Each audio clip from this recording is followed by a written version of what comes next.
Okay. Assalamu alaikum warahmatullahi wabarakatuh.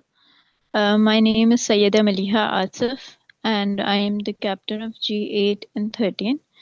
And today my topic is the Cognitive Center Revisited. तो इस topic को हम लोग स्टडी करना स्टार्ट करते हैं. Azaan, can you change the slide? So the topics that we are going to study today, उसमें आता है cognition, core cognitive functions, brain versus mind, और हम ये भी स्टडी करेंगे कि कॉग्निशन में कौन कौन से पार्ट्स इन्वॉल्व हैं ब्रेन के. And then we are going to study the seat of reasoning. Next slide. अच्छा, सबसे पहले before we dive into the topic, ये ज़रूरी अंडरस्टैंड करना कि कॉग्निशन क्या है. तो कॉग्निशन, जब मैं वर्ड बोलती हूँ तो आपके जहन में सबसे पहले क्या चीज़ आती है?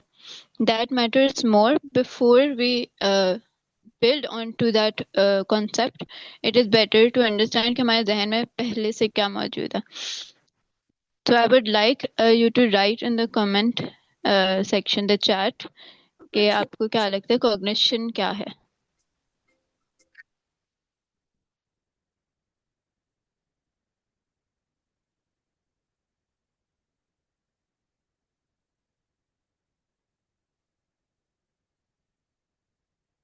Okay, cognition is what mind does, the mechanism of thought process, दिमाग से related हर चीज. Okay, then we have cognitive samarad. वो सब कुछ है जो सोचने, समझने, सीखने, याद रखने. Okay, so this is about thinking, processing, reasoning, decision making. Generally यही सब लफ्ज हमारे ध्यान में आता है. Right, let's move on to the next slide.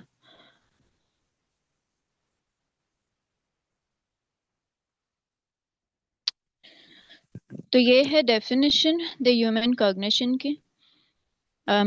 The human brain and mind, which use various integrated processes जैसे perception, memory, language, etc. to understand and interact with the world. तो हमारे कोर कॉग्निटिव फंक्शंस में यही सब कुछ आता है. जैसे हम लोगों ने प्रीवियसली ये चेक किया हमारे नॉलेज में, बैकग्राउंड में क्या था, वही सब कुछ है. जैसे डिसीजन मेकिंग हो गया, reasoning, thinking, you know the rational aspect जो हमारा माइंड है, तो वो जिस तरह से थिंक करता है वो सब कुछ. तो इसको फर्दर इलेबोरेट करने से पहले हमें ये स्टडी करना चाहिए कि ब्रेन क्या है और माइंड क्या है.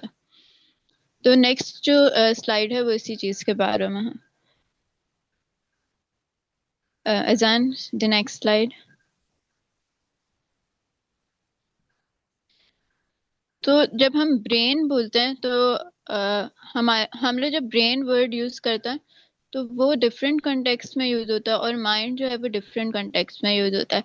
यूजुअली हम लोग इन टर्म्स को इंटरचेंजेबली यूज कर रहे होते हैं, लेकिन ऐसा नहीं है कि वो एक ही चीज है. Mind is different than brain.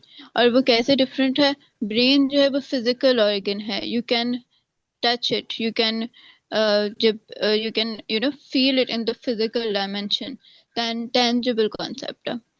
फिर एक कॉन्सेप्ट जो इसी में ऐड करना जरूरी है वो है कि जो जैसे कंप्यूटर का हार्डवेयर होता है वैसे ही the brain is like a hardware. And इसका सिंपलर एक और फॉर्म ये भी है कि जैसे हमारी हार्ड कॉपीज होती हैं, you can touch and feel the paper, right? तो it is a hard copy. तो उसी तरह ब्रेन भी हार्डवेयर है. तो जब हम ये टर्म यूज करें तो वी थिंक ऑफ दैट. और माइंड जब यूज होता है तो it is subjective, we can not touch it, right? Thinking है, मेमोरी है, परसेप्शन है, ये इनटेंजिबल कॉन्सेप्ट्स हैं. यानी इनटेंजिबल में माइंड में सबसे ज्यादा हम लोग जो लिंक करते हैं वर्ड वो है कॉन्शियसनेस. तो जब भी माइंड का जिक्र होता है तो या तो कॉन्शियस माइंड हम कहते हैं, अनकॉन्शियस माइंड कहते हैं, सब कॉन्शियस माइंड कहते हैं. और अगर हम इन कॉन्शियसनेस के वर्ड यूज नहीं भी करें तो भी सिर्फ माइंड जब बोला जाए तो it means it's related something to consciousness, right. और ये अगेन हार्डवेयर से कंपेयर करना कि सॉफ्टवेयर है ये, राइट, जैसे कंप्यूटर का सॉफ्टवेयर होता है। तो ये इस तरह से कनेक्ट होती हैं दो terms. So let's move on further to the next slide.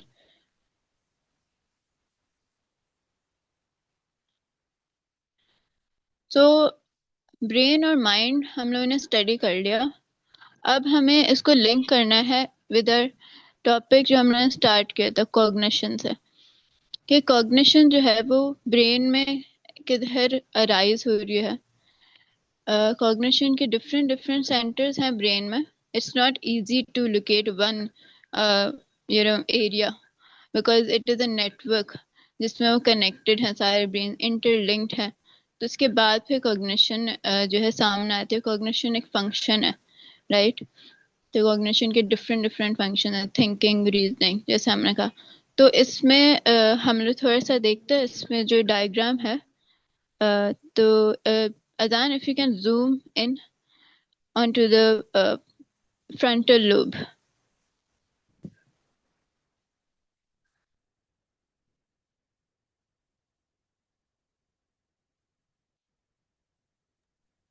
Second, मैं जूम का ऑप्शन देख लूँ।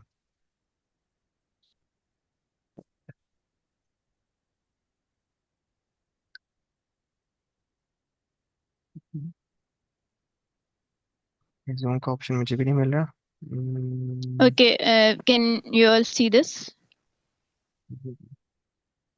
हाँ, सबको स्क्रीन शेयर है, ऑलरेडी काफी फॉन्ट विजिबल है। No, I am zooming in, so can you see that? नहीं नहीं, स्क्रीन मैंने शेयर की हुई है ना। All right.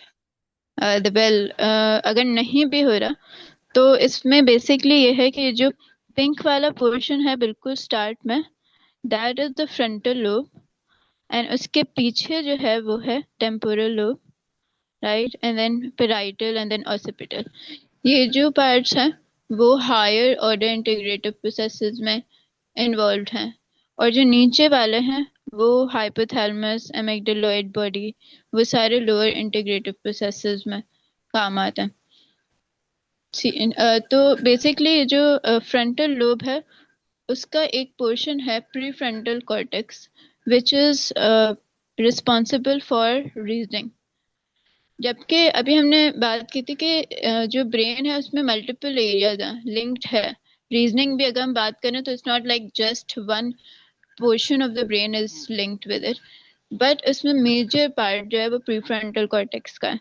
तो ये हमें ध्यान में पे रखना है, because I am going to build on this concept, so you need to remember कि प्रीफ्रंटल कॉर्टेक्स का रीजनिंग से लिंक्ड है, ठीक है। Can you move on to the next slide.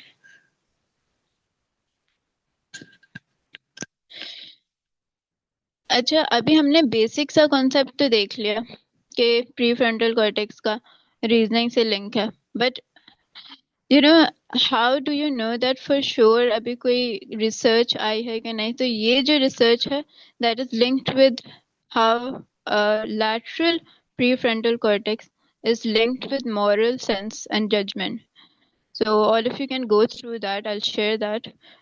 It's a 13 pages research. तो ये basically यहाँ पर इन्होंने लिंक किया है, क्योंकि हमें लगता ये है कि शायद होगा रीजनिंग का लिंक, लेकिन एक्चुअल सेंस में there is a research about this, right. तो ये उस रिसर्च के बारे में मुझे मिला था which I wanted to share. Can we move on to the next slide?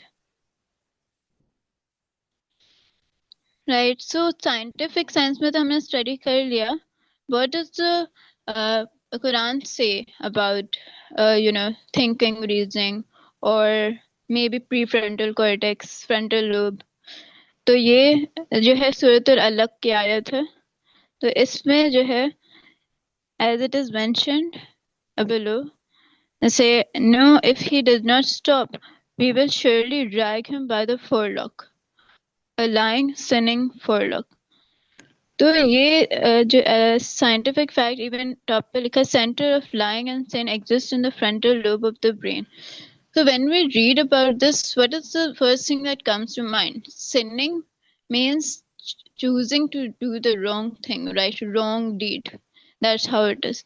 तो वो इस तरह से लिंक बन रहा है कि डिसीजन मेकिंग का रोल एक तो आ रहा है प्रीफ्रंटल कॉर्टेक्स का, तो कुरान हमें ये चीज बता रहा है।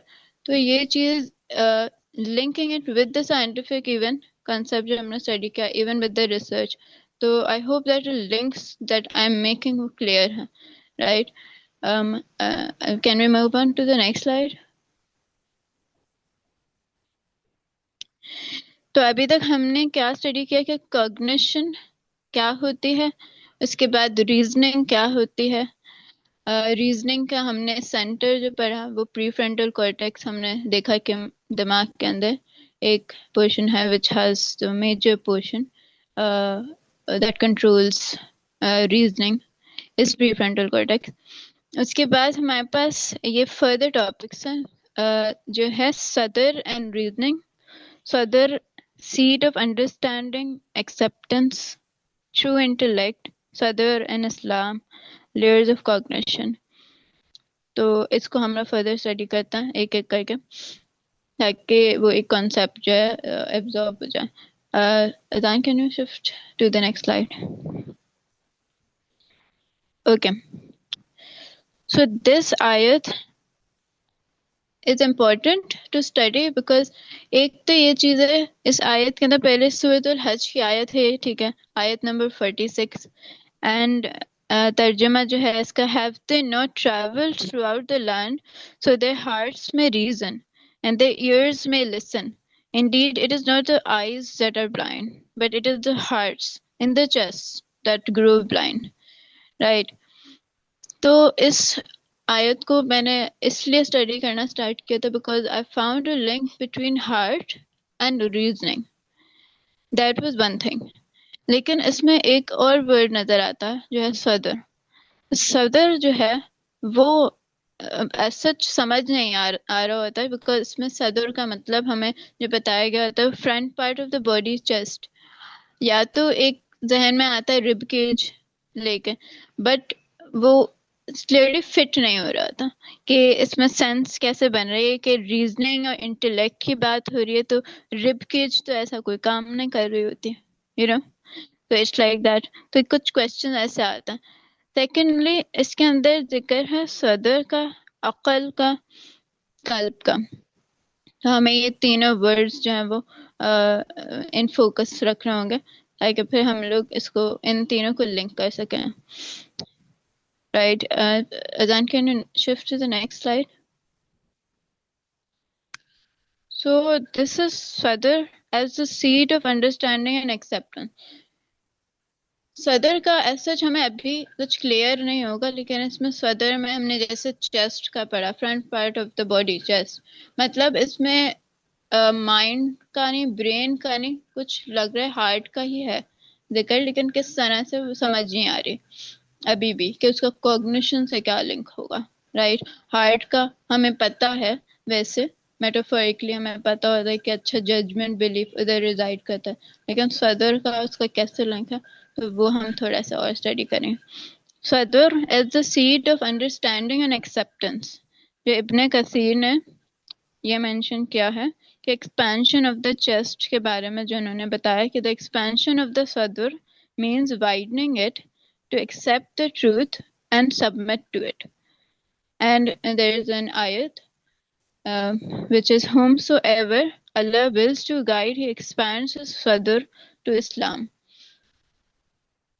तो ये जो आयत है वो बेसिकली ये लिंक कर रही है सदर को with acceptance, understanding, and you know understanding, accepting what, the truth, because Islam की तरफ डायरेक्शन जो है वो इस तरह से मतलब लिंक किया हुआ। तो अगेन रीजनिंग का फिर लिंक बनता है कि सदर से रीजनिंग का क्या लिंक है, तो वो थोड़ा थोड़ा क्लियर होता नजर आ रहा। Azan, can you shift to the next slide? So what is true intellect or reasoning?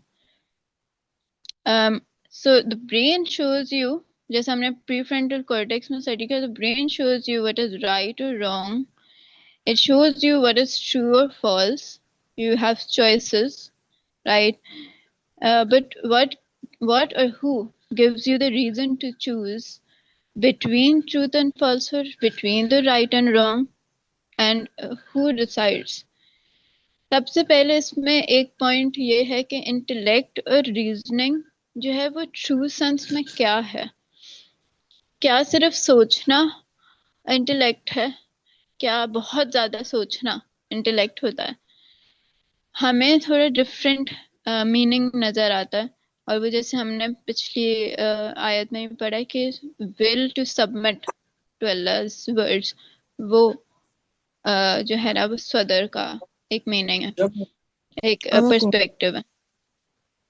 तो इसमें ये बात है कि इंटेलेक्ट, जो ट्रू इंटेलेक्ट है, वो है determining what is true and false and even choosing that true, right? तो हम लोग फर्दर और स्टडी करते हैं। Azaan, can you shift to the next slide?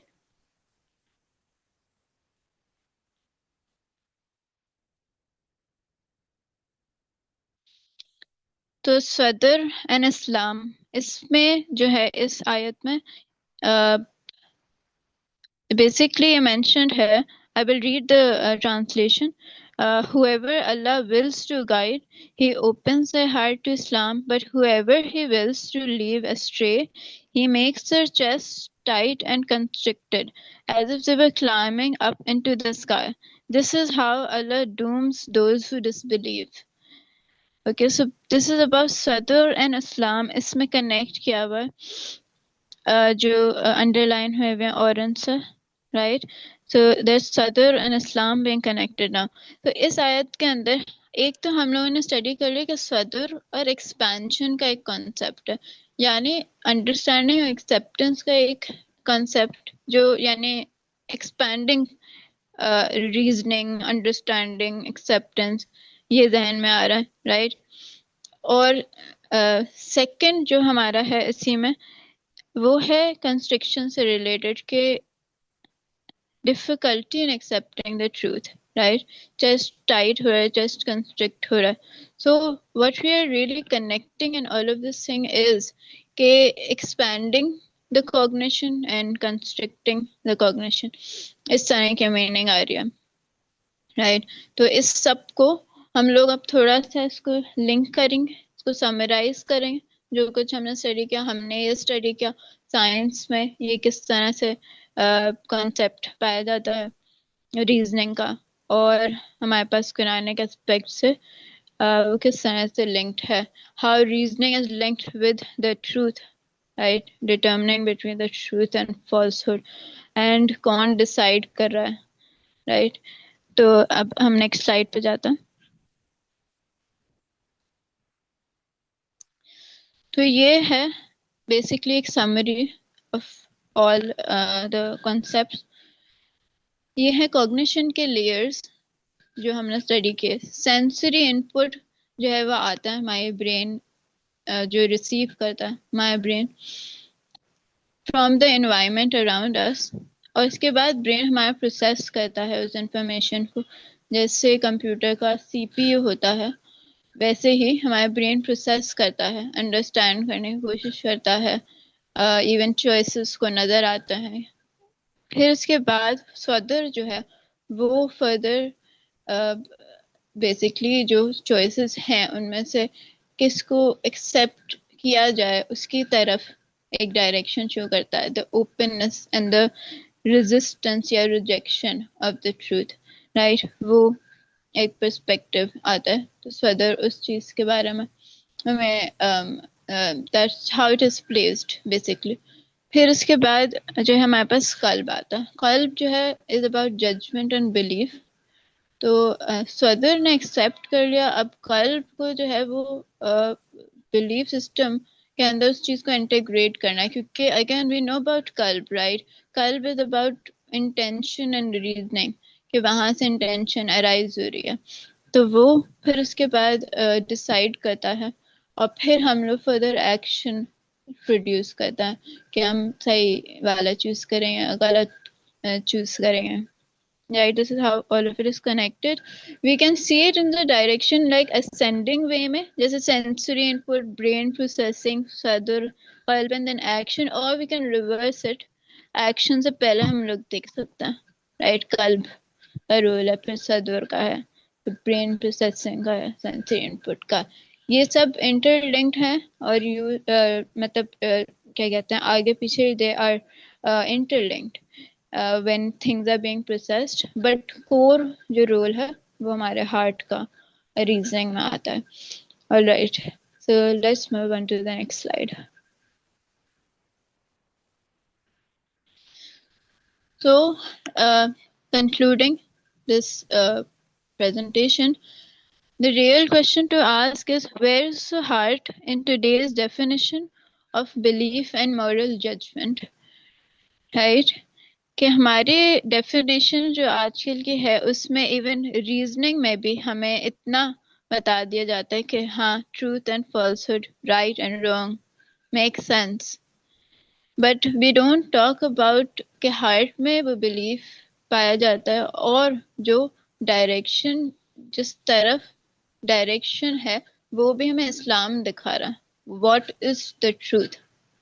Because truth different religion में डिफरेंट भी पाया जा सकता है, या हम लोग अगर खुद एनालाइज करके थिंकिंग करके we can conclude something as a truth, और आवर ब्रेन और mind if not trained can reach to the wrong conclusion.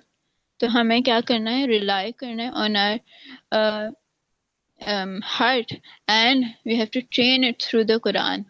You have to train it by studying the Quran and studying the Sirah, so that we know what the truth is, and we also train our heart and mind, and then we reach to the uh, truthful deeds and actions कि हम लोग वो कर पाए, हम वो कर भी पाए जो हम believe करता हैं, right? Because as an ummah we are also suffering from hypocrisy, so we have to overcome that. So inshallah फिर I am also hoping that मैं आगे inshallah in the next session we will study about the heart more in detail. So jazakallah khairan for listening, and if you have any questions you can now ask.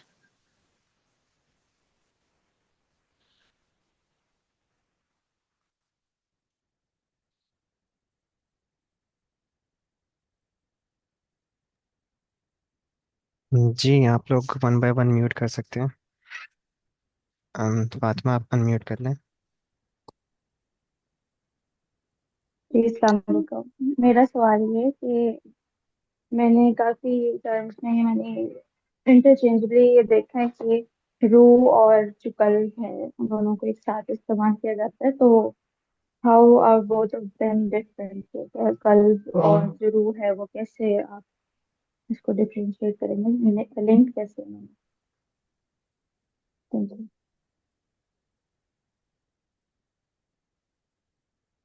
मिलिए, आपको question clear हुआ? I didn't understand. I didn't understand the question. हाँ, आपकी आवाज़ ठीक नहीं आ रही, इस वजह से थोड़ा सा माइक को चेक कीजिएगा.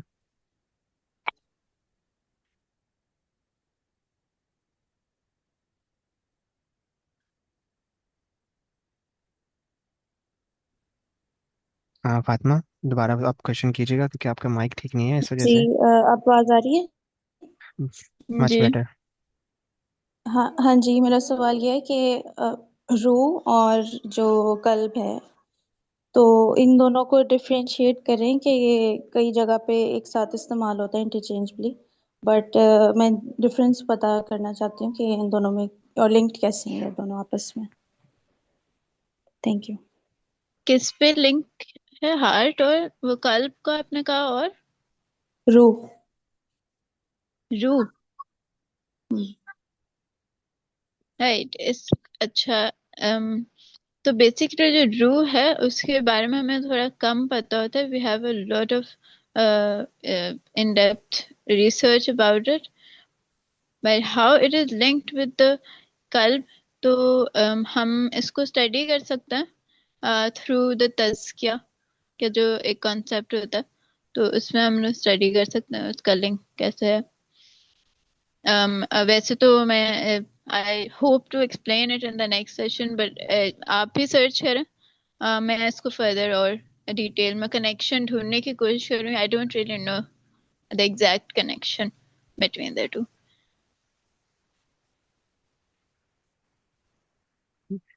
ठीक है। अच्छा, अभी और भी किसी का हैंड रेस था, आई गेस नादिया थी। चले, ठीक है। जी जी अम, नादिया, जी आप पूछे। मेरी आवाज आ रही है? जी बिल्कुल। मैं सबसे पहले तो अस्सलाम वालेकुम, और मलिया आपने अच्छी एक्सप्लेनेशन दी। मैं थोड़ा सा आपसे ये जानना चाह रही हूँ कि एक तो ये कि आपकी अपनी फील्ड क्या है, स्टडी फील्ड ऑफ स्टडी क्या है? आप कोई मतलब साइकोलॉजिस्ट हैं, साइकोलॉजी पढ़ रही हैं, या आप किस फील्ड ऑफ स्टडी में हैं? और फिर उसके बाद आप मुझे बताएं आपका मेथड ऑफ रिसर्च क्या था? Where did you get all your research from? You are researching it for the sake of researching it, or you are doing it because it's your subject? That's what I would like to know. मुझे please अपने बारे में थोड़ा सा बताइए। Okay, so I'm an MBBS student and I just completed house job a few months ago. और माशाल्लाह। और रिसर्च जहाँ तक है तो मुझे हमेशा से हार्ट का एक सवाल रहता था कि हमें सिखाया डिफरेंट चीज़ जाती है कि थिंकिंग और ये सारी चीज़ें राइज होती हैं from the heart, I mean sorry from the brain, हम लोगों को ये पढ़ाया हम्म। जाता। तो वो बहुत बड़ा एक सवाल था। तो एग्जैक्टली उसके आप। बाद मैंने से रिसर्च स्टार्ट जी की जी। थी। अच्छा, तो हम्म। आप यानी कि purely for the research purpose आए। और ये कि आपने ये वाली रिसर्च पढ़ी है, अब तो ये बकायदा रिसर्च आ चुकी है कि आपके हार्ट में भी एग्जैक्टली वो न्यूरॉन्स पाए जाते हैं जो कि ब्रेन में होते हैं, जो आपकी कॉग्निटिव थिंकिंग को देते हैं। और इससे पहले ये चीज़ नहीं थी। ये बहुत रीसेंट रिसर्च है जो मिल जाती है इंटरनेट के ऊपर, कि आपके हार्ट में भी वो वाली चीज़ें पाए जाते हैं। Scientist were really amaze to find out कि वाकई हार्ट भी जी रीजनिंग भी करता है और थिंक भी करता है। वो सारा कुछ जो बिल्कुल। है वहां पर भी होता है। तो did you get a reference, और were you able to get to that research too? हाँ जी, मैंने वो स्टडी की है और वो अगेन मेरे लिए भी वैसे ही बहुत अमेजिंग है द वे यू मेंशन। तो बिल्कुल। या it's amazing how we can connect you know now कि heart has such a huge role और हम उसको काफी निग्लेक्ट और डिसरिगार्ड कर रहे थे। तो ये चीज़ है। बिल्कुल। Exactly. No, it's really good, and it's good to know that you are an MBBS, a doctor by profession. Definitely आपका लिंक है इस चीज से। जज़ाकल्लाह। या, जजाकल्ला। जी, अब वैसे ग्रुप में चैट में एक मैसेज भी आया था कि डॉक्टर्स के लिए ये बहुत अच्छी चीज़ है कि इस पर रिसर्च की जाए, तो वो डॉक्टर ही कर रही हैं प्रेजेंट भी। ये मेरा ये का मैसेज था, हाँ। चलें, सही हो गया, ठीक है। रमीज, आप माइक पे आ सकते हैं, आपको अलाउ है। अस्सलाम वालेकुम, मेरी आवाज़ आ रही है आपको? यस, आ रही है आवाज़, जी वालेकुम सलाम। अच्छा, एक तो बहुत शुक्रिया अदा करना चाहता हूँ मैं जिन्होंने प्रेजेंट किया। जो डॉक्टर नहीं है या जिनका मेडिकल से या साइकोलॉजी से लिंक है, ये उनको थोड़ा सा ये टेक्निकल हो सकता है जो आज का था। मेरा क्वेश्चन ये है कि ये जो कुछ यानी आपने प्रेजेंट किया, अब इसको एक प्रैक्टिकली हम किस तरह से यूटिलाइज कर सकते हैं अपनी डेली लाइफ में, इस पे थोड़ी सी गाइडेंस दे दीजिए। हम्म। Your question is how to apply this in the daily life. Adhan, can you tell me? सही से सवाल। जी बिल्कुल, यही सवाल है। And, नहीं, The सवाल तो concept रमीज you mean? आप दोबारा पूछ लें। मेरी आवाज़ कम आ रही है क्या, या मेरा यानी नहीं, नहीं बात ठीक नहीं, है। समझ आप नहीं आ रही? वही सवाल करें थोड़ा डिफरेंट फ्रेज करके, अगर आप पूछ सकते हैं।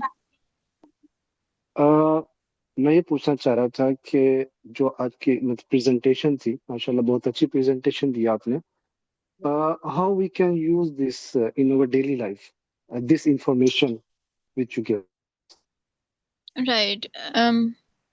तो ये अगेन, जहाँ तक मुझे पता है, इसको हम लोग तज़किया जब हम लोग करते हैं तो उसमें काफी चीजें आ जाती हैं, इसको शिफ्ट लेकिन एक लाना होता है हमें, क्योंकि the way we think about our mind and the way we think about our brain, I mean sorry, the heart, right. तो वो मैटर करता है कि हम लोग, क्योंकि जब भी हम लोग सोचते हैं डिसीजन मेकिंग का, तो हम लोगों को होता है कि हम दिमाग से, तो हमें at the same time also have to calm down and think हमारा हार्ट क्या बोल रहा है।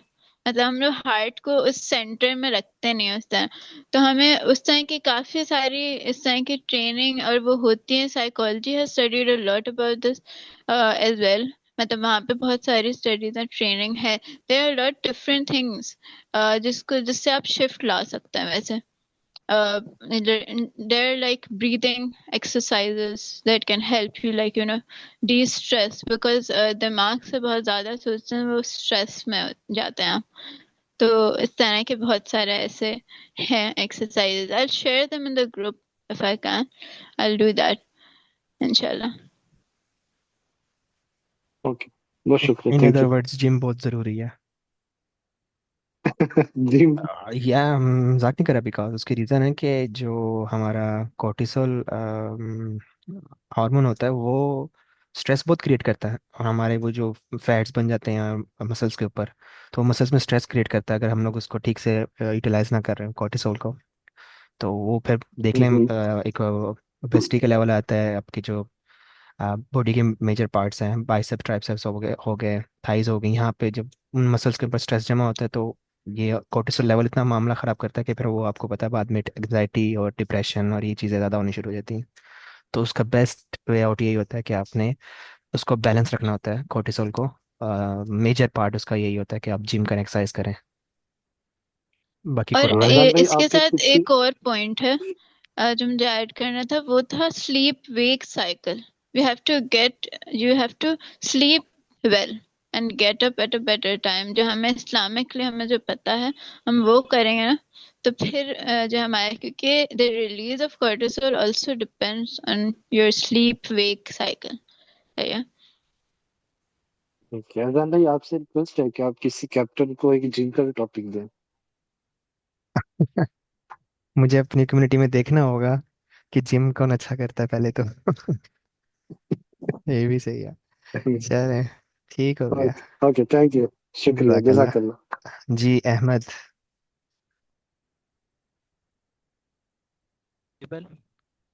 नहीं, आपकी आवाज़ कट के ही आई है एंड पे, बस एबल की आवाज़ आई है मुझे, बाकी आवाज़ इससे पिछले की नहीं आई।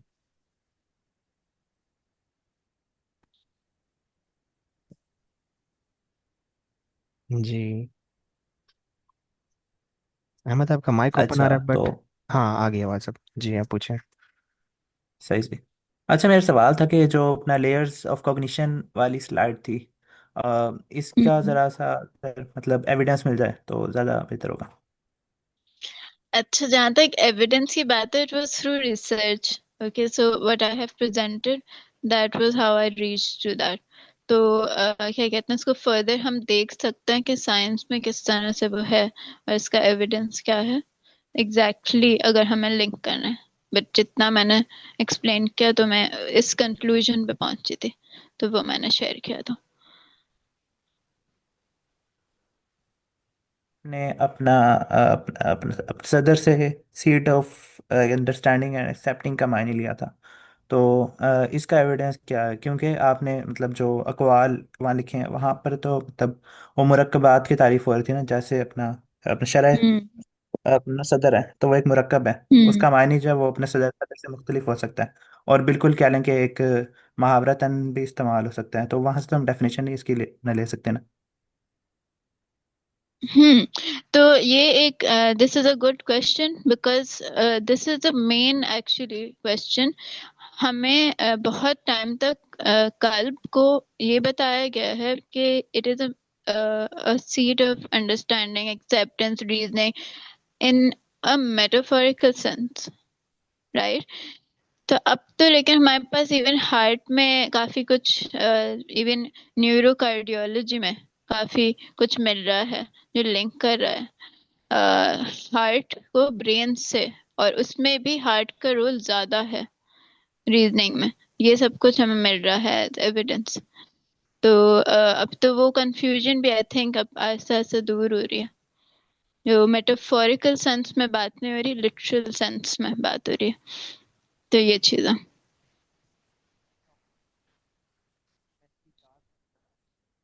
Am I audible? नहीं अहमद, आपकी फिर आवाज़ कट गई थी एंड पे, बस थोड़ी सी आवाज़ आई तो दोबारा बोलेगा। अब आवाज आ रही है? हाँ अब बेहतर है। अच्छा, हाँ, मैं कह रहा था कि ये जो रिसर्च है ये तो एक मॉडर्न रिसर्च है ना, तहकीकात है, ठीक है। और जो हम्म। इमाम का कौल है वो तो काफ़ी अपने पुराने ज़माने का है, तो उन्होंने उन मानी के हिसाब से ही उसको एक्सप्लेन किया ना। तो ये कि हम्म। वहाँ पर फिर हमें ये देखना पड़ेगा कि एक्चुअली वो उसको डिफाइन कर रहे हैं या वो किसी और टर्म को एक्सप्लेन कर रहे हैं। मतलब कि अगर हम ओके। इसका मुरक्कब बना लें तो वो टर्म बिल्कुल चेंज भी हो सकती है। तो मेरा ख्याल है कि इसके डेफिनेशन के हवाले से एविडेंस जो तो है वो ज़्यादा स्ट्रॉन्ग करने की ज़रूरत है। वेल ये है कि अगर आपको ऐसा लगता है कि कुछ डिफरेंट है, तो वो फिर आप you can share that, you can collect that information, share it in the group and with all of us. तो फिर हम लोग उसको लिंक कर लेंगे, तो ये अच्छा हो जाएगा, एडिशनल एक चीज हो जाएगी। रिसर्च का गैप हाँ। है ना, तो वो हमें एक तरह से फिल करना है। Yes, yes. ठीक हो गया जी। नेक्स्ट कौन है? मोहम्मद शहरियार। अस्सलामुअलैकुम। थैंक यू फॉर वालेकुम द सलाम। प्रेजेंटेशन। मेरा सवाल ये है कि सूरह नास में भी सदर का जिक्र हुआ है, जैसे कि अल्लाज़ी युवस्विसु फी सुदूर नास। तो इसके बारे में मैं एक पॉडकास्ट में ज़रियाब हाशमी से सुन रहा था कि वो मेंशन कर रहे थे कि जो रूह होती है वो सद के अंदर होती है। तो अ, अब ये सिर्फ स्पिरिचुअली वसवास जो आता है, जो वसवसे होते हैं, वो हमारे सदर में दाखिल होते हैं। क्या इसका फिजिकल बॉडी के साथ लिंक है कि जस्ट ओनली स्पिरिचुअली इसका लिंक है? कि हमारे दिल में जो भी वहम गुमान आता है, जो कल्ब में या सदर में, सॉरी, जो गुमान आते हैं, वो स्पिरिचुअली आते हैं या उसका कोई फिजिकल प्रोसेस भी आ रहा है? तो तो देखिए यहाँ पर एक कंफ्यूजन है। जो आप कह रहे हैं कि फिजिकल डायमेंशन में, तो थॉट्स भी, जो सोचना हमारा होता है, वो भी हम उसको समझ नहीं सकते ना फिजिकल डायमेंशन के अंदर। तो क्या वो है या नहीं है? आ तो रही है थॉट, राइट? तो इस तरह का हम लोगों को ये चीज क्लियर करनी होगी कि फिजिकल डायमेंशन और स्पिरिचुअल डायमेंशन में जो हम समझ रहे हैं उसका कोई लिंक नहीं है, या किसको सुपीरियर रखा जाए, यहाँ पे ये चीज मैटर कर रही है ज्यादा। तो spiritual dimension is superior actually, लेकिन हम लोग इतने मटेरियलिस्टिक हो गए हैं आजकल कि हम लोग जो है फिजिकल डायमेंशन में ही बहुत ज्यादा सोच रहे होते हैं। तो ये चीज है। बाकी क्वेश्चन के आंसर में अगर फर्दर कोई ऐड इन करना चाहे, कोई और पार्टिसिपेंट, दे कैन।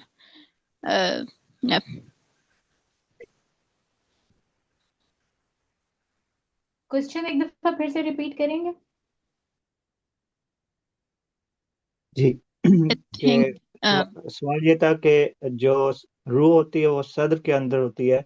तो सूरह नास में ये लिखा था कि उन से पनाह के जो हमारे सदर में वसवसे डालते हैं। तो ये मैं पूछना चाह रहा था कि ये वसवसे स्पिरिचुअली हमारे सदर के अंदर दाखिल होते हैं या फिर फिजिकली भी? अगर फिजिकली होते हैं तो इसके लिए कौन सा ग्लैंड होता है या फिर कोई ऑर्गन या मसल जो इसको प्रोसेस करता है, और हम उसके थ्रू समझ सकते हैं कि ये जो डाउट्स आ रहे हैं हमारे दिल के अंदर, सदर के अंदर, और मे बी हम अगर उस चीज़ को समझ सकें तो उसको फिजिकली हम कंट्रोल भी कर सकें, may be through exercises, through medication और थ्रू समथिंग जो हमें डाउट से बचाएं, या ये सिर्फ स्पिरिचुअल है? चलो इसका थोड़ा सा आंसर देने की कोशिश करती हूँ। It's not a full confined answer, लेकिन थोड़ा सा मैं आपको बताने की कोशिश करती हूँ। आपको पता है अल्लाह ताला ने कुरान में मेंशन किया है कि शैतान आपके खून में दौड़ता है। ठीक है। तो जब वो खून में दौड़ता है तो सबसे बड़ा जो आपने ऑर्गन पूछा, किस ऑर्गन में वो जो है वो होता है, तो शैतान जब आपके खून में दौड़ सकता है तो वो आपकी बॉडी के किसी भी पार्ट में पहुंच सकता है और वो आपको कुछ भी कह सकता है। ठीक है। फिर आपने पूछा कि ये तो ऑर्गन वाला सवाल तो आपका मेरे ख्याल से ये हो गया। और आपने पूछा कि ये फिजिकली है या स्पिरिचुअली है, तो ये दोनों हैं। ये दोनों चीजें हैं। ये देखिए, अब ऐसी भी रिसर्चेस हैं कि जिसमें लोग ये कहते हैं कि जिन्नात और शयातीन, मतलब जो आपके वायरसेस हैं जो आप नहीं देख सकते आंखों से, ये भी उनकी एक फॉर्म है। तो if they are affecting you physically, वो आपको आप उससे बीमार पड़ रहे हैं, आपको तरह तरह की बीमारियां हो रही हैं, ना सिर्फ साइकोलॉजिकल, न्यूरोलॉजिकल, हर तरह की आपको फिजिकल बीमारियां भी होती हैं। तो ये भी उसका पार्ट आता है, ये भी उसमें आ जाता है। और फिर ये कि उनसे बचा कैसे जाए, तो पहली चीज आपको बताई सबने कि एक्सरसाइज है, अच्छी हेल्दी डाइट है, और ना सिर्फ अपनी बॉडी के लिए, आपको अपनी रूह का ख्याल करना है। ये जिसको आप सदर कह रहे हैं, जिसके अंदर आप कह रहे हैं कि रूह है, तो आपकी जो रूह है वो भी तो दो पार्ट्स में आई है ना आपके पास। कि एक तो आपके पास जो है वो रूह है जो कि बिल्कुल पाक साफ है, जो आपको अच्छाई की तरफ लेके जाती है, और एक आपके साथ अल्लाह ताला ने एक जिन को भी पैदा किया जो कॉन्स्टेंटली आपको बुराई की तरफ लेकर जाता है, कॉन्स्टेंटली। तो वो भी दो पार्ट्स हैं। तो आप ऐसा नहीं कर सकते कि सिर्फ और सिर्फ अपनी फिजिकल बॉडी को जो है वो उसकी देखभाल करें और ये सोचें कि I am completely full proof. आपको अपनी जो वो रूह है, जो एक अंदर जो आपके एक जो असली आप हैं, उसकी ज्यादा आपको केयर करनी पड़ेगी अगर आप दोनों हवाले से जो है वो अपना प्रोटेक्शन चाहते हैं। उसकी केयर किस तरह होती है? उसकी केयर हमें जो सुबह शाम के अज़कार दिए हुए हैं ना अल्लाह ताला ने, अगर आप वो पढ़ें, किसी भी हिस्नुल मुस्लिम की किताब उठा लें या दुआओं की किताब उठा लें, सुबह और शाम के अज़कार दिए हुए हैं, कुछ मुख्तलिफ दुआएं हैं जो कि हमारे उलमा हजरात ने इकट्ठी की है, जो मुख्तलिफ टाइम के ऊपर रसूलुल्लाह सल्लल्लाहु अलैहि वसल्लम ने अपने सहाबा कराम को बताई हुई है कि इस मौके पर आप ये पढ़ें, आपको ये चीज़ चाहिए आप ये पढ़ें। और वो सारी दुआएं अगर आप उनके मीनिंग देखें, उन सब में आपकी प्रोटेक्शन है। और उन सब में सबसे ज्यादा प्रोटेक्शन शयातीन के शर से है और हर चीज के शर से है। वो एक बहुत बड़ी जो है प्रोटेक्शन है आपकी आपकी रूह की। ये जो मिन शर्रि वसवासिल खन्नास जिसकी आपने बात की ना, ये उससे बहुत बड़ी प्रोटेक्शन है। और आपको नहीं मालूम कि उन दुआओं की वजह से आप किस किस चीज से प्रोटेक्ट किए जाते हैं, ना सिर्फ स्पिरिचुअली आपके अंदर से, बल्कि फिजिकली भी आप प्रोटेक्ट किए जाते हैं, जो कि आपको उस वक्त पता भी नहीं। बहुत ज्यादा चीजों से, बहुत ज्यादा बीमारियों से और बहुत ज्यादा चीजों से जो आप प्रोटेक्ट किए जाते हैं। तो so it's not just that you are taking a good diet, आप अपनी सेहत का ख्याल रख रहे हैं, आप एक्सरसाइज कर रहे हैं, आप बुरी चीजों से बच रहे हैं, बुरी आदतों से बच रहे हैं। आपको उसके साथ साथ अपनी फिजिकल और अपनी स्पिरिचुअल बीइंग का भी उतना ही ख्याल करना है। और जब आप उसका ख्याल करेंगे, दोनों चीजों को मिलाएंगे, आपको खुद ब खुद अंदाजा होना शुरू हो जाएगा कि आप प्रोटेक्टेड हैं। आपको वो वसवसे कम आ रहे हैं, या आपके साथ जो है ये नेगेटिव थिंकिंग का प्रोसेस जो है वो कम से कम होता जा रहा है। वरना ये हम सब एक्सपीरियंस करते हैं, हर काम करते हुए हमारे जहन में नेगेटिव थॉट भी आती है, पॉजिटिव थॉट भी आती है। Then it's up to us कि हम किसको केटर करते हैं ज्यादा से ज्यादा। जिसको हम केटर करते हैं वो स्ट्रांग होता जाता है, वो नफ्स हमारा वो वाला जो है स्ट्रांग होता जाता है। और ये सब हमारी रूह का पार्ट है। ठीक है। Hope that answers the question, and कोई और अगर कर सकता है ज्यादा बेहतर तो कर दें। Thank you very much. Very अच्छा well मैं इसमें explained, actually. And it's like very refreshing to hear this advice again. So Jazakallah. मैं थोड़ा एडिशन करना चाहूँगा। Sure. अच्छा, बात यह है कि जो जिंदा इंसान है ना, उसमें रूह और उसका जिस्म एक साथ हैं, और वो एक दूसरे के साथ कायम है, उनका ताल्लुक जो है वो अलग नहीं हो सकता। ठीक है। तो इसलिए जो चीज़ें भी मतलब जो है ना वो रूह और अपना जिस्म पे असरात जो है ना वो एक दूसरे को भी वैसे इन्फ्लुएंस अपना कर रहे होते हैं। तो इस हवाले से मैं थोड़ी सी करेक्शन ये करना चाहूँगा कि जो अपना वायरसेस या बैक्टीरिया वगैरह है ना, वो हमारे दीन में भी एक बीमारियों का कॉन्सेप्ट अलग से मौजूद है। तो उसको जिन्नात के साथ जो है वो मिक्स करने की वैसे ऐसे ज़रूरत नहीं है। हाँ हाँ, वो भी एक आजमाइश है और हमें उनके लिए भी एहतियात जो है वो करनी चाहिए। और ये है कि और अपना बीमारियों से अपना हिफाजत की भी अपनी दुआएं जो हैं वो मौजूद हैं। हाँ, ये कि जो रूहानी एस्पेक्ट है, जिन्नात वगैरह हैं, उनके शर से बचने के लिए भी हमें दुआएं जो हैं मांगनी चाहिए। तो ये बहुत अच्छी एडवाइस थी। यस, यू ठीक राइट। है। इसमें तो बहुत डिटेल है। हमजात का भी जिक्र है कुरान में, हमारे साथ एक हमजात पैदा किया गया है। जिनका भी जितना बताया नादिया ने, बहुत डिटेल है। इस पे सर्च ज़रूर करना चाहिए।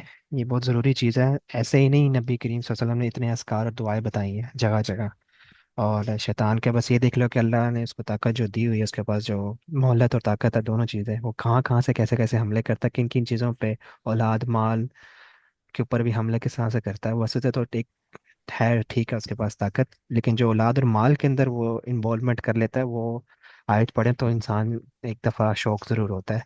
तो ऐसे नहीं, नबी करीम सल्लल्लाहु अलैहि वसल्लम की सुन्नत है जो उन्होंने बताई है हमें दुआओं के ज़रिए में पनाह तलब करने के लिए। तो वेरी वेल, ठीक है, अभी मूव करते हैं इम्तियाज़ की तरफ। अस्सलाम वालेकुम। वालेकुम सलाम। ठीक, फर्स्ट ऑफ ऑल तो बड़ी अच्छी प्रेजेंटेशन थी और काफी कुछ सीखने को मिला इसमें। एक चीज, मेरा क्वेश्चन था एक, लेकिन उससे पहले वो जो क्वेश्चन था वसवसे वाला, उसका फिजिकल एस्पेक्ट भी तो है। जो एंग्शियस होते हैं हम, एंजाइटी होती है बेसिकली, वो भी वसवसा ही है फिजिकली। तो उसको फिजिकली वो हाँ, किया फिजिकली जा सकता है। मैनिफेस्ट कर रही है, यू आर सेइंग, राइट? जी। अच्छा, मेरा क्वेश्चन जो था वो सदर पे था, जो आपने सदर एंड इस्लाम वाला एक स्लाइड थी, उसमें जो लिखा हुआ है कि he makes their chest tight and constricted as if they were climbing up into the sky. अब चेस्ट जो है, ये सदर का मतलब हुआ है। तो यहाँ से हम इसको मजीद नैरो डाउन नहीं कर सकते कि यहाँ पे क्लियरली बता दिया गया है कि जो सदर है वो टाइट और कंस्ट्रिक्टेड होता है as if they were climbing up into the sky. तो अब हमें पता है कि climbing up into the sky करते हुए कौन सी चीज है जो टाइट होती है। एक तो जो सबसे पहला हाँ, कॉन्सेप्ट फिजिकल जेन में डायमेंशन आता है में वो आप ऑक्सीजन का कह आता है। सकते हैं। बिल्कुल। अगर हम देखें अभी तक जो भी ऑब्जर्वेबल हमारे पास इन्वायरमेंट है, उसमें देखें तो हम जब ऊपर की तरफ जाते हैं तो हम जो टाइटनेस फील करते हैं, या वो हमारी जो सांस सीना फूलती या है। चेस्ट जो है जकड़ने होती है, तो वो उसका एक प्राइमरी रीजन तो ये होता है कि एक तो जो हमारे उसका प्रेशर है, एटमॉस्फेरिक प्रेशर, और दूसरा ऑक्सीजन, लैक ऑफ ऑक्सीजन जो है उसकी वजह से भी वो चीज़ हो सकती है। तो क्या हम इन इन चीज़ों को रिलेट कर सकते हैं और सदर के ज्यादा करीब पहुंच सकते हैं? रिलेट तो कर सकते हैं, एक फिजिकल डायमेंशन ऑब्जर्वेबल यूनिवर्स में बिल्कुल उस तरह से लिया जा सकता है। However there is a question. अब वो ये है कि इसमें एक I don't know if others are aware of this, तज़किया में कॉन्सेप्ट असेंशन का भी होता है। तो वो एक बात है कि ये उससे लिंक तो नहीं है, क्योंकि going up into the sky जरूरी नहीं है कि वो फिजिकली मतलब मूव करे इंसान। तो ये एक कंफ्यूजन थे, तो ये जरूर एक्सप्लोर करना चाहिए इसका क्या मतलब है। अच्छा, इसमें एक चीज़ है जो, इस लेकिन तरह ये आपने इम्तियाज़ इसमें बात की ना। अच्छा, आप मुझे आप ये बताया ना कि आपने कभी जी ट्रैवल किया है बाय प्लेन? जी किया है कोई एक दो हाँ। बार। हाँ। अच्छा, जब ट्रैवल करते हैं ना, आपने अगर गौर किया हो, जब भी ट्रैवल करते हैं एयरप्लेन पे, तो जब टेक ऑफ करती है ना फ्लाइट, तो उस वक्त फील यही होता है कि आपका दिल दब रहा है, खींचा जा रहा है, क्योंकि ऊंचाई की तरफ आप जा रहे हो प्रेशर के थ्रू। तो आपने जो रीज़न दो दिए वो भी है रीजंस, कि आपने एटमॉस्फेयर का बताया, ऑक्सीजन लेवल का बताया, बट एक जो प्रेशर पड़ता है ना ऊंचाई की तरफ जाते हो, तो सदर जो है आपके चेस्ट जो है, वो खींची जो जरूर जाती है, दब जाती है। तो उसका कनेक्शन बहुत वही ना, है वो जो यहाँ पे। एटमॉस्फेरिक प्रेशर का जो चेंज आता है उसकी की वजह से वो भी हाँ। इफेक्ट आता है। यस। और अजान इसमें सिर्फ और दूसरा फिर सिर्फ जो फ्लाइंग ही नहीं है। वो आप सिर्फ आप जो है ट्रेडमिल के ऊपर इंक्लाइन करके और उसके ऊपर दौड़ना शुरू करें, भागना शुरू करें, या सिर्फ चलना शुरू करें, या आप किसी अप हिल या डाउन हिल के ऊपर वॉक करें, तो ये वहां पर तो इस चीज की भी वो नहीं होती। अब थोड़ी देर के बाद आपको उस चीज का प्रेशर खुद ब खुद फील होना शुरू हो जाता है, अगर आप हिल जा रहे हैं कहीं पर भी। और जरा से भी कमजोर दिल के हजरात हैं, जरा सा भी जिनको प्रॉब्लम है, उनको तो बहुत ज्यादा प्रॉब्लम शुरू हो जाती है कि जरा सा वो आप हिल जाए, चाहे आप बाइक चला रहे हो, वहां पे साइकिलिंग कर रहे हो, या आप पैदल चल रहे हो, या आप दौड़ लगा रहे हो, ट्रेडमिल के ऊपर भी आप इंक्लाइन करके उसको करके देखें, आपको उसी वक्त फील हो जाएगा। तो अल्लाह ताला ने बड़ी प्रैक्टिकल एग्जाम्पल दी है, जो हम डेली लाइफ में जो है उसको फील करते हैं और देखते हैं। ये बात कि बिल्कुल जैसे सही ही है। आप ऊंचाई के ऊपर आप जाएंगे, आप खुद ब खुद इतना आपके जो है वो पेल्पिटेशन शुरू हो जाएगी, आपका सांस ज्यादा ज्यादा आना शुरू हो जाएगा, आपको शुरू हो जाएगा कि no, I need more air, I need more air, मुझे जो है बहुत हम्म। तंगी हो रही है सांस लेने में। ये कुछ बिल्कुल आपने सिंपल। सही ये आपने बिल्कुल सही बात की। और ऐसा ही है। और ये जो एक कमेंट आया ना, चैट में एक मैसेज आया है, जूनों पर भी होता है। तो ये लिटरली ये भी सही बात है। रोलर कोस्टर पे बैठे ना, तो यही चीज होती है बिल्कुल, जब ऊपर जाए नीचे जाए तो ये भी सही है। ठीक हो गया। वाटर लेवल्स डिस्टर्ब होते हैं ना बॉडी की, जो नेचुरल एक वाटर बैलेंस्ड का सिस्टम है ना एक बॉडी का। मलिहा इस पे ज्यादा बेहतर बता सकेंगी, शी इज अ डॉक। तो वाटर लेवल्स जब डिस्टर्ब होते हैं ना, ये बेसिकली ऊपर और नीचे का एक और जो वो होता है ना, वो उसके साथ भी होता है, कानों के साथ रिलेटेड है ये बेसिकली। लेकिन जो नैरो डाउन हम करना चाह रहे हैं, ये भी उसमें रेलिवेंट तो है, लेकिन उसको फिजिकली उस चीज के साथ जोड़ के अल्लाह ताला ने बता दिया, क्योंकि हम तो फिजिकली ऑब्जर्व कर सकते हैं। तो एग्जाम्पल जब भी देते हैं, वो किसी को वही देते हैं जो समझ सकता हो अगला। हमें अगर ये एग्जाम्पल स्पिरिचुअल की दी जाती, तो हमारे लिए शायद इंसानों के लिए वो उतना समझना आसान ना होता। तो जो यहाँ पे कहा जा रहा है कि उनकी चेस्ट को टाइट कर दिया जाता है, वो इस तरह से कि जिस तरह वो किसी आसमान में क्लाइंब कर रहे हैं। तो ये क्लाइंबिंग भी इटसेल्फ एक फिजिकल एक्ट है। एक बात तो और समझाने के लिए एग्जांपल आ रही है, तो वो चीज। बात की regarding, I don't know, Nadia mentioned about anemia or not, but anemia जब होता है लोगों को, then it's very hard for them to even walk, climb the stairs। ये वाली बात जो मैंने की, तो एक खून के कमी ये कहता है उसको। तो there's a defect, then it's मुश्किल हो जाता है फिर ऊपर चढ़ना भी। तो इसमें ये भी है कि हम लोग लिंक करें कि सदर में कोई प्रॉब्लम है, लाइक हम लोग कोई there's some defect or we are not working on the heart, then it's going to be difficult to accept the truth, you know। it's kind of linked that way as well, जो मुझे add करना था। ठीक है, बिल्कुल सही है। जी साद, आप माइक पे बिल्कुल आ सकते हैं। जी जी, मैंने ऐड करना था, ये नादिया ने जो मेंशन की थी ना हदीस के, शैतान can flow through human blood, जो हदीस है, तो उसके अब बेसिकली उससे रिलेटेड कुछ रिसर्च भी थी, जिसमें इसेंशली हमारे जो भी इमोशंस होते हैं, डिज़ायर, एंगर या खौफ, ईगो, ये सब इसेंशली फ्लो करते हैं थ्रू ब्लड। एक चीज़ मैंने ऐड करनी थी, बाकी मैंने लास्ट में जो किया काफ़ी प्रेजेंटेशन मिस कर दी। I'll see the video। इसकी रिकॉर्डिंग आएगी कहीं? जी जरूर आएगी इंशाल्लाह रिकॉर्डिंग। चलो, ये ऐड ठीक है। करना था। ठीक है जी। नादिया, आपने कुछ ऐड करना है या किसी और का कोई क्वेश्चन है? हैंड रेज है अभी, आप भी अब आपका। नहीं, I think I am good, thank you so much for giving me a chance. जज़ाकल्लाह खैर। ठीक है, और किसी ने कुछ ऐड करना है? किसी ने कुछ शेयर करना है? किसी ने कुछ पूछना है? कोई कंफ्यूजन है? अगर क्लियर है तो हम इसके पार्ट 2 पे जरूर जाएंगे इंशाल्लाह। Ending note पे I want to add something. I'm going to share the references that are like whatever information was on the slide उसके बारे में। Second चीज, practical steps जो है उसको daily life में हम कैसे मतलब हम लोग इसको apply कर सकते हैं, वो I'm going to share with you all इंशाल्लाह। ठीक है, लेकिन अच्छा, दोस्त कॉल एक और आ चीज लास्ट में एक चीज मैं पूछना चाहूंगा। आप कह रहे हैं कि दिल जो है ये भी इसमें भी यानी ये भी सोचता है, इन सिंपल वर्ड्स। तो अगर किसी का दिल ट्रांसप्लांट करके चेंज कर दिया जाए, किसी दूसरे का लगा दिया जाए, तो फिर उसका उस पर क्या इफेक्ट आएगा? क्या वो भी वैसे ही सोचने लग जाएगा जैसे पहला सोचता था? अच्छा, दिल किसका लगाना है? इंसान का ही लगना है ना? हाँ जी, हाँ इंसान हाँ। जहाँ कि तक था ये, हाँ ये आया था, थ्योरी भी आई थी, अब आई डोंट नो, मैंने वो स्टडी नहीं की, लेकिन किसी ग्रुप में किसी टीएल ने शेयर की थी ये वाली।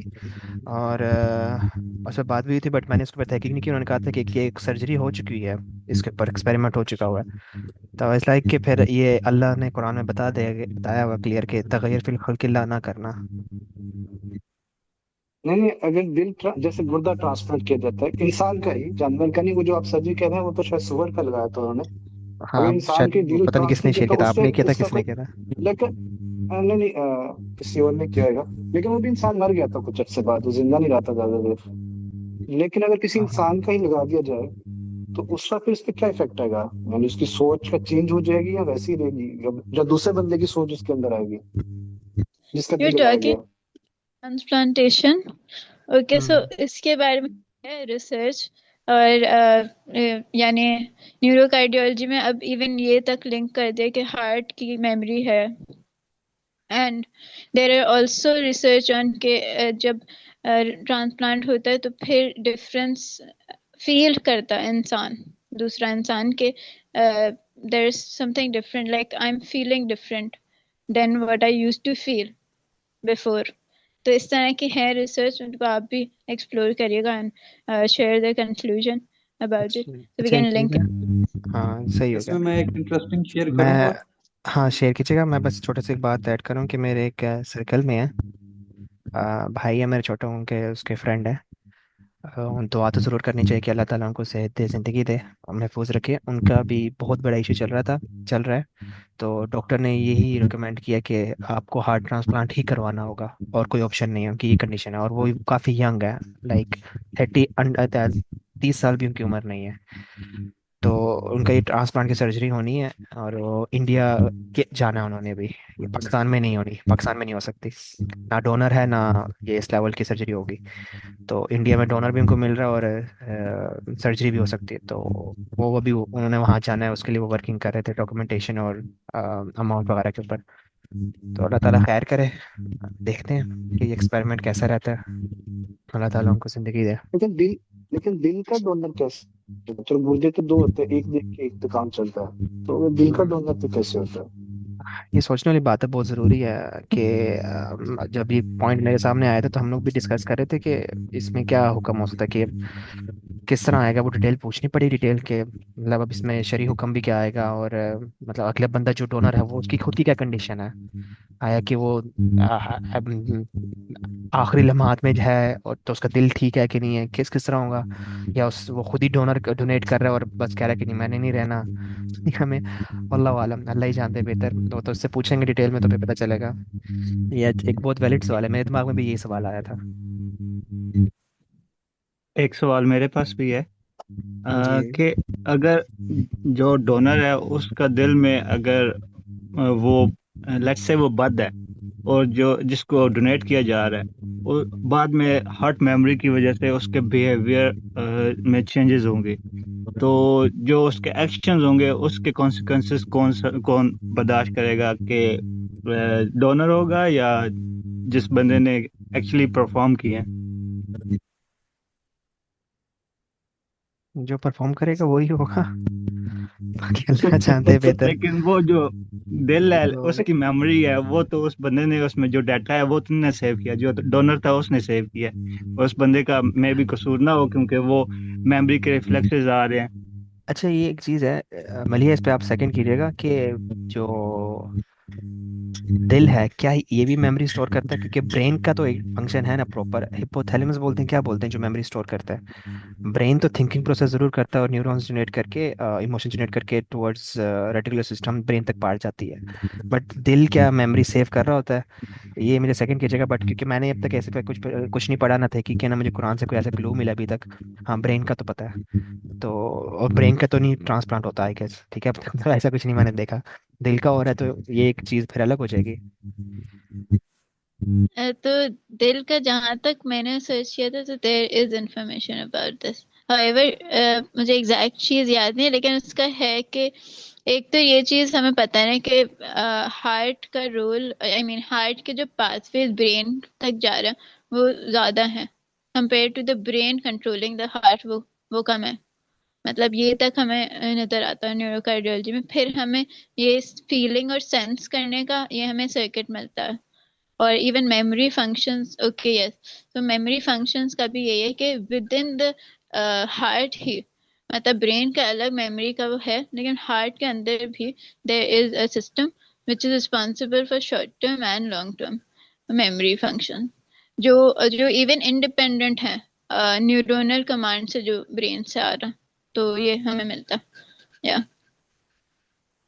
ठीक मेरी है। इंटरेस्टिंग बात तो रह गई, जी जी, आए जरूर जरूर आए, इंटरेस्टिंग बात कैसे छोड़नी थी। और इसी के रिलेटेड थी बेसिकली। मैं जब मैं भी ना कुछ टाइम पहले भी इस पे पता बात हुई थी, उससे पहले भी मैंने काफी टाइम पहले, कुछ 6-7 साल पहले भी इस पे रिसर्च की थी थोड़ी सी। तो अभी भी मैंने जब रिसेंटली की थी, तो मेडिकली जो है वो एक ही रिसर्चर, एक ही डॉक्टर है मेनली, जिसका ना नाम सामने आता है। तो उसका भी मुझे नाम वैसे याद नहीं है। तो एक ही उस और वो पे भी मैं नाम याद जब कर नहीं रहा था, एक ही और वो भी याद नहीं। इंटरेस्टिंग तो हो गया केस। जी बताइए। जो मेरे ग्रुप मेंबर्स हैं उन्हें पता होगा इसकी क्या रीजन है। लेकिन अच्छा, उसके ना मैं कुछ पढ़ रहा था, तो उसके नीचे भी लोगों के कमेंट्स भी थे, एविडेंसेस भी थे। तो उसमें एक बड़ी इंटरेस्टिंग बात जो मैंने पढ़ी थी, वो ये थी कि एक वो कोई यंग लड़की थी जिसका हार्ट डोनेट हुआ था, क्योंकि वो मर्डर हो गई थी। तो उसका हार्ट जिस दूसरी लड़की को ही ट्रांसप्लांट हुआ था, उसको बाद में ना उसकी मेमोरीज आती थी, और उसकी मेमोरीज से वो उसको ऐसे ख्वाब आता था कि जैसे, लेकिन वो ख्वाब इस तरह से आते थे जिस तरह से मेमोरी होती है। तो वो कि उसे कोई कत्ल कर रहा है। तो फिर उस पे जब वो चीज़ ज्यादा होने लगी, तो उस पे इन्वेस्टिगेट किया गया। तो फिर उससे जो एक्चुअल कातिल था उसको पकड़ लिया गया था, उस दूसरी लड़की की मेमोरी से। तो उसका वो जो हार्ट के अंदर मेमोरी स्टोर्ड है, वो आगे ट्रांसफर होती है। इस तरह की काफी लंबी चौड़ी लिस्ट थी एविडेंसेस की, जो मैंने उसमें पढ़ी थी। लेकिन ये उसमें एक हम्म। इंटरेस्टिंग ऐसा था जिसका रियल वर्ल्ड इफेक्ट सामने आया था, कि वो जो पहली लड़की थी, उसको जिसने मर्डर किया था, उसका मर्डर जो है वो फिर जिसमें हार्ट ट्रांसप्लांट हुआ था, उसकी फिर मेमोरी की वजह से पकड़ा गया था। तो वो मेमोरी डेफिनेटली फिर दिल की वजह से ही वो हुई थी। हम्म। नहीं तो फिर तो बहुत बड़ा रिस्क है किसी को दिल देना अपना। हम्म। ये किस सेंस में? हर सेंस में, यानी ट्रांसप्लांट के सेंस में। दिल को बिल्कुल साफ बिल्कुल, हाँ रखने की उस कोशिश सेंस करनी में। चाहिए फिर। अल्लाह ताला हमारे दिलों को पाक ये रखे। साफ तो, वो आई ठीक है, थिंक वो तो साफ की रिस्क कोशिश तो करनी चाहिए। दिल लेने वाले के लिए होगा। वो तो राजदान है आपका।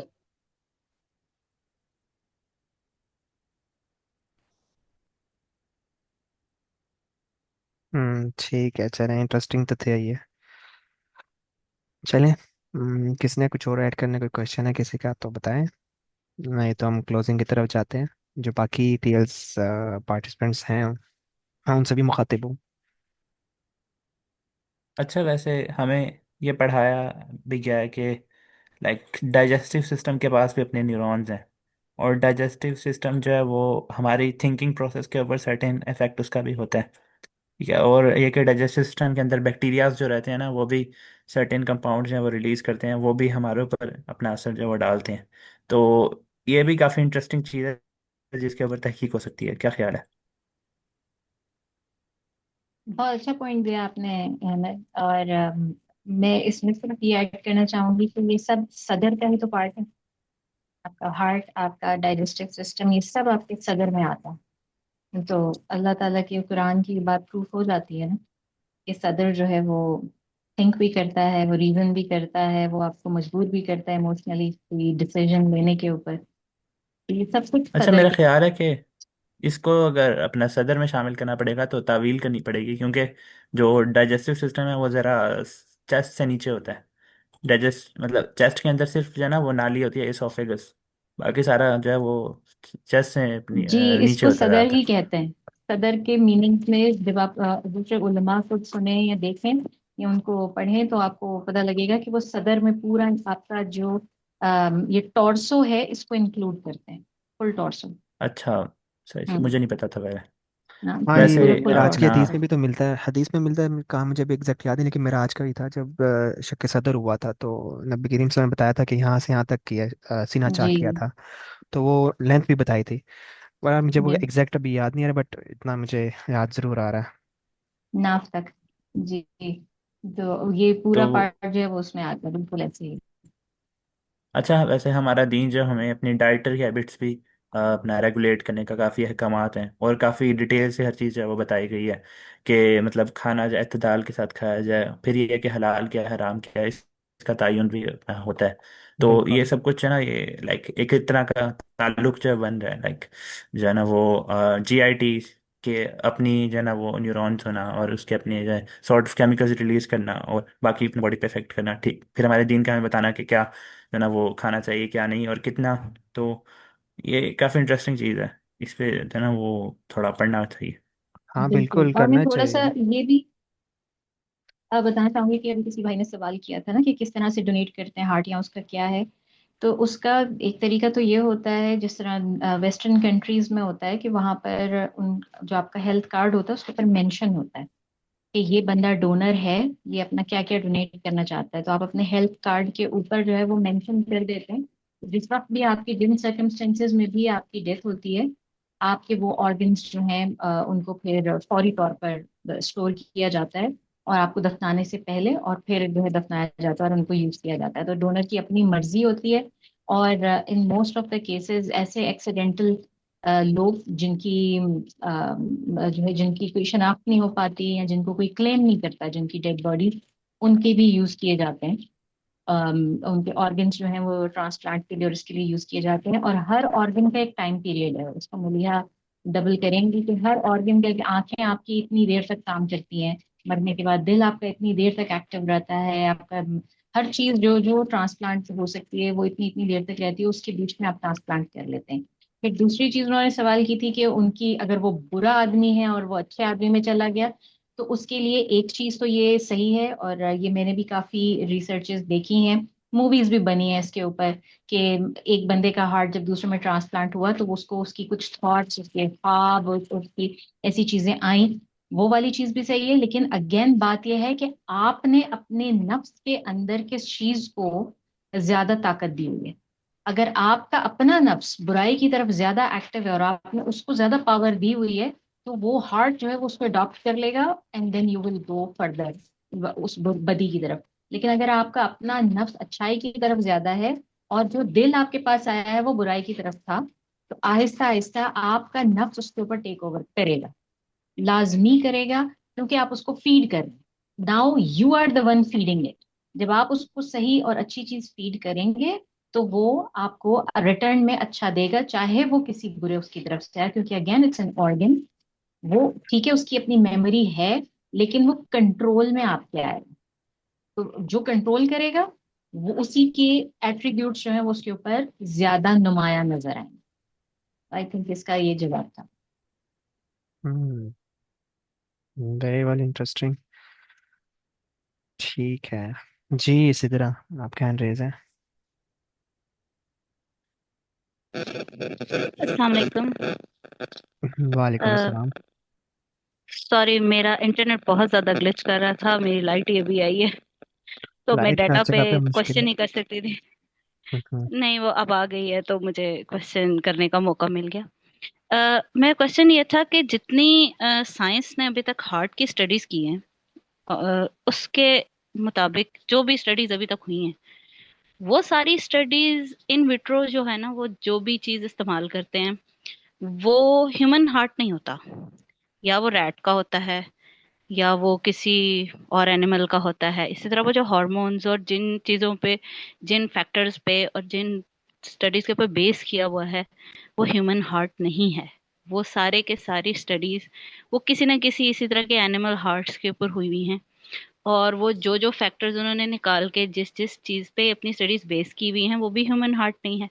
मैं ये जानना चाहती हूँ कि ये जो हम आज डिस्कस कर रहे हैं, कुरान पाक तो वाजे तौर पे हार्ट को एज अ कॉग्निशन सेंटर कह रहा है, लेकिन साइंस में क्या ह्यूमन हार्ट पे स्टडी की गई है, या इसको ह्यूमन हार्ट की मतलब इमेजिंग के साथ, या या ऐसा कोई है चीज जिसमें किसी इनलाइटेंड हार्ट को किसी अनइनलाइटेंड हार्ट या किसी ऐसे बंदे के हार्ट के साथ स्टडी की गई हो कंपैरेटिवली, या इस तरह की कोई स्टडी मौजूद है, या ये सारी जो हम बेसिस बनाते हैं अपनी फ्रॉम साइंस, वो सारे के सारे तो मुझे वैलिड नहीं लगते, बिकॉज मोस्टली मेडिकल साइंस के अलावा ह्यूमन हार्ट के ऊपर कोई भी स्टडी नहीं की गई, और वो सारी डिजीज रिलेटेड होती हैं। वो उनके अंदर हार्ट की जो इमेजिंग है, इस तरह की कोई पर्टिकुलर पार्ट्स की स्टडी या उसका कोई इस तरह का वो है कुछ, या इस तरह कुछ है या नहीं है बिल्कुल भी। मलिया, ये टोटली आपसे रिलेटेड क्वेश्चन आया। चूहों वाली बात तो वैसे सही की है, ज्यादा दिल उनका ही लेते हैं, वो दिमाग पे उन्हीं का स्टडी करते हैं। हाँ, वो तो साइकोलॉजी कभी के कभी लिहाज से बंदर भी आ जाते उन्हीं के, हैं। हाँ उनकी भी स्टडी करते हैं साइकोलॉजिकल लिहाज से भी। इवन तो कि ट्रेनिंग कैसे करनी चाहिए और वो चीज़ों की वो भी आती है, बट बाकी मलिया आंसर करती है। यस।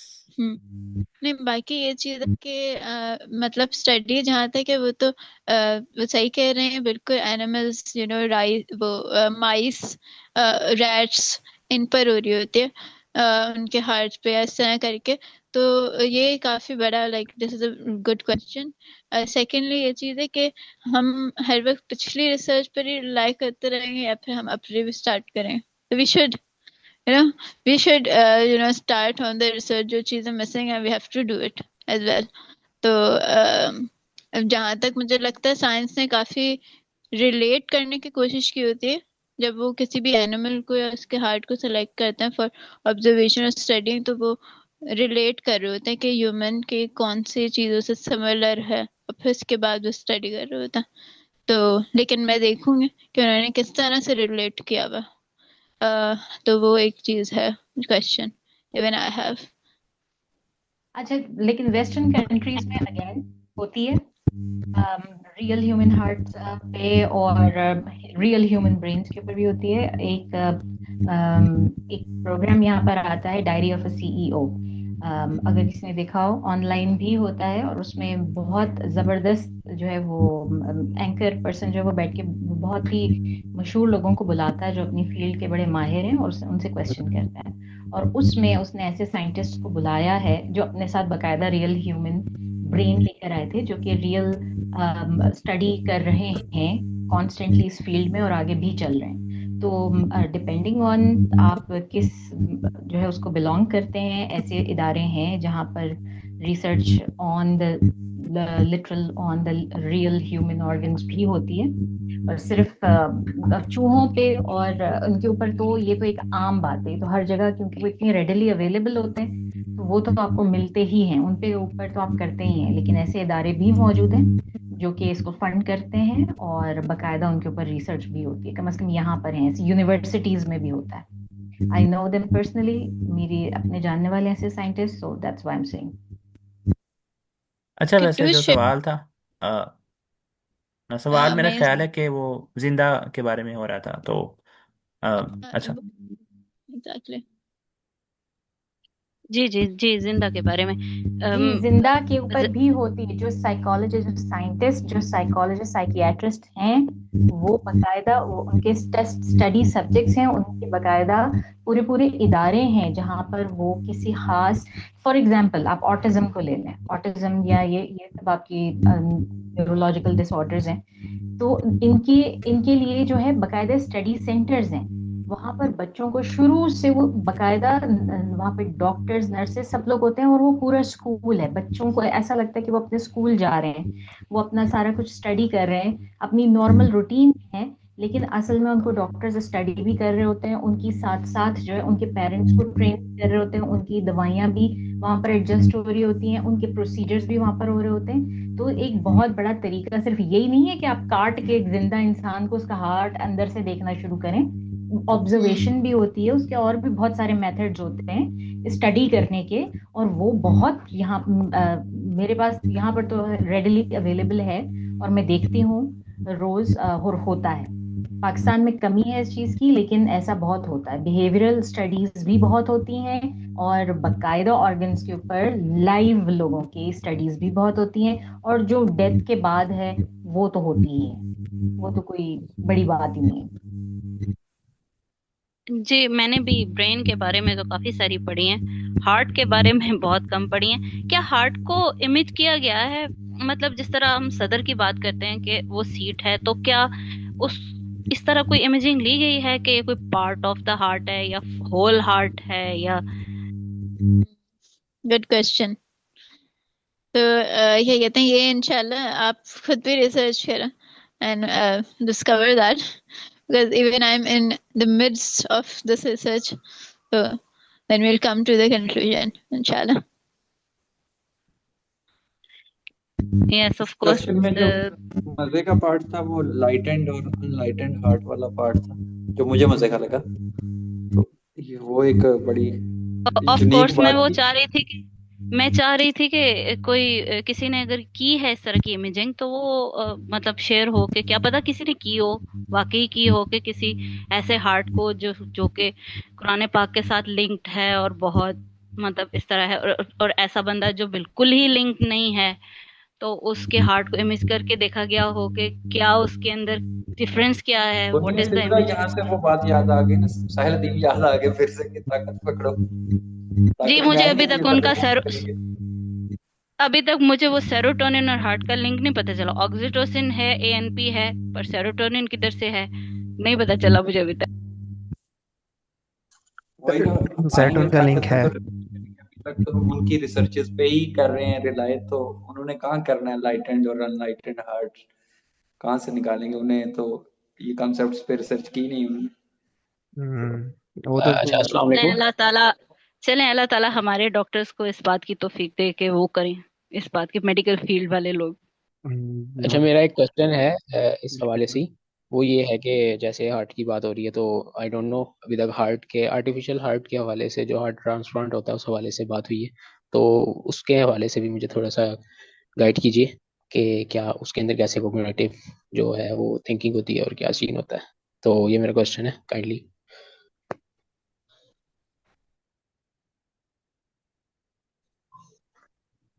मलिया। Repeat the question.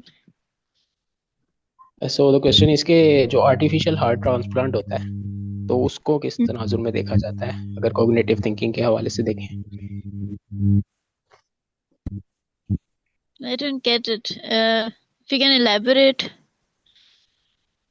अब जैसे हार्ट की बात हो रही है तो हार्ट के अंदर ये भी कंफर्म कर दीजिए कि जो आर्टिफिशियल हार्ट ट्रांसप्लांट होता है जिसके अंदर एक वो मैकेनिकल हार्ट जो होता है वो रिप्लेस कर देते हैं हार्ट के साथ जो एक ऑर्गेनिक प्लांट ऑर्गेनिक जो बॉडी का पार्ट है ऑर्गन है, तो क्या उसके अंदर वो मुकम्मल तौर पे जो हार्ट ट्रांसप्लांट होता है वो आर्टिफिशियल ही होता है या उसके अंदर कोई ऑर्गेनिक मैटर जो होता है उससे लिंक्ड होता है, और अगर लिंक नहीं होता तो फिर उसके अंदर किस तरीके से कोग्निटिव थिंकिंग हो सकती है। That's a good question.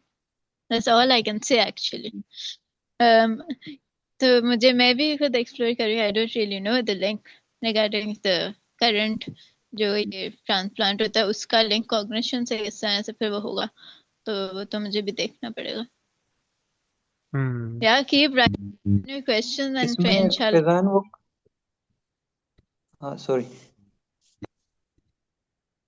इसमें फैजान वो पूरा हार्ट जो लगता है पूरे का पूरा हार्ट मैकेनिकल हार्ट नहीं लगता बेसिकली, जहाँ तक मेरा इल्म है, मेरी थोड़ी सी स्टडी जो थी उसमें पेसर लगता है, वो सिर्फ आपके जो आपका ऑर्गेनिक हार्ट है उसी को ही वो उसकी परफॉर्मेंस को बेहतर करता है, पूरी कोई मैकेनिकल पार्ट उठा के उसके अंदर नहीं लगाते, यानी कि दिल को निकाल दिया और उसके अंदर एक बनाया कोई दिल लगा दिया, तो उस तरह से नहीं करते, लेकिन वो उसके साथ मैकेनिकल एक पुर्जा से अटैच कर देते हैं जो उसको ये पेस अप रखता है। हाँ, ये तो इम्तियाज जो मैं बताया था ना कि जो मेरे भाई का दोस्त है उसका अब तक पेसर ही लगा हुआ था।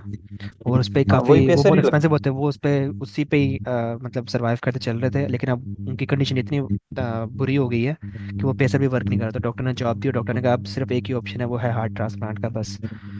तो ड्यूरिंग सर्जरी उन्होंने बताया था कि ड्यूरिंग सर्जरी यही करते हैं कि कोई पंप लगाते हैं, कुछ करते हैं जिसकी वजह से बॉडी के अंदर ब्लड सर्कुलेशन चलती रहे जब ट्रांसप्लांट कर रहे वो होते हैं। लगाते हैं वक्ती तौर पे, वो एक कोई हाँ परमानेंट सोल्यूशन नहीं है, वो तो हाँ, पूरी बस मशीन ड्यूरिंग एक सर्जरी बिल्कुल। एक्सटर्नल मशीन लगा देते हैं। वो उस सूरत में लगाते हैं जब बंदा बिल्कुल ही बिस्तर मर्ग पे बिल्कुल लेटा होता है, तब वो फंक्शनल बंदा नहीं होता ना। एग्जैक्टली। तो पता नहीं अब फैजान का सवाल यही था या नहीं था।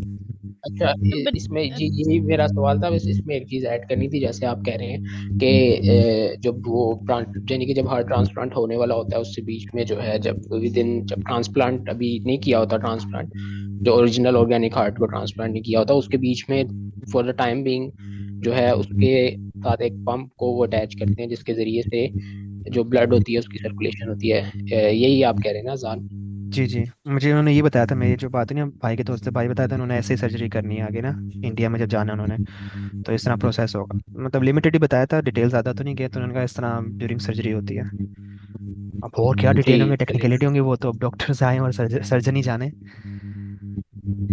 तो इसके अंदर ही एक और क्वेश्चन भी मेरा निकलता है, वो ये निकलता है कि जो इवन दो सूफीज़्म के बारे में हम उस तरह से ज़्यादा नहीं है, लेकिन जो है एक जो वैसे भी जो मेडिटेशन की टेक्निक्स होती हैं उसके अंदर जो हार्ट बीट होती है उसका भी बहुत ज़्यादा लिंक होता है। सो कोग्निटिव थिंकिंग के अंदर अगर हम उस चीज़ को भी शामिल करें, यानी कि हमारी जो थिंकिंग है उसके ऊपर ज़ाहिर है वो असरअंदाज तो होती है चीज़, अकॉर्डिंग टू मेडिटेशन जो लोग करते हैं उनके।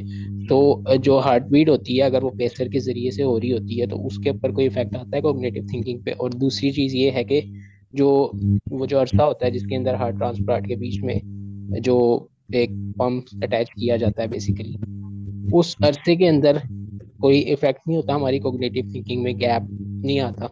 सो ये थोड़ी से सिंपल से सवाल है लेकिन ये है मेरे सवाल, तो ये मैंने कहा अच्छा, शेयर कर दूं। हाँ ये है जो पेसर वाली आपने बात है ना, ड्यूरिंग पेसर जब उनका ये मामला चल रहा होता है, पेसर के ऊपर उनका दिल को पंप किया जा रहा होता है, तो तब बहुत इफेक्ट पड़ता है, कोग्निटिव के ऊपर इफेक्ट पड़ता है। इवन तो एक सिंपल वर्ड में अगर मैं बोलूँ कि एजिंग होना शुरू हो जाती है। अगर आप बोलेंगे एज 25 है तो वो 45 के लगना शुरू हो जाएंगे।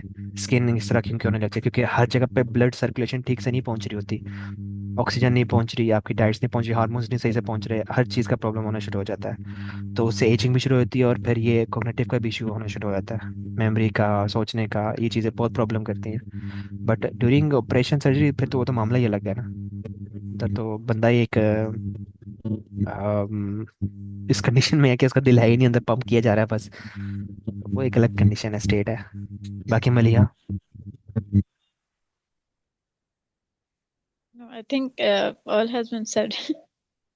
हम्म, ठीक है चलें। अब इतनी चीज़ें आ गई हैं आज हम, लग रहा है कि अब ज़्यादातर लोग आईएमएस से एमबीबीएस बनने जा रहे हैं।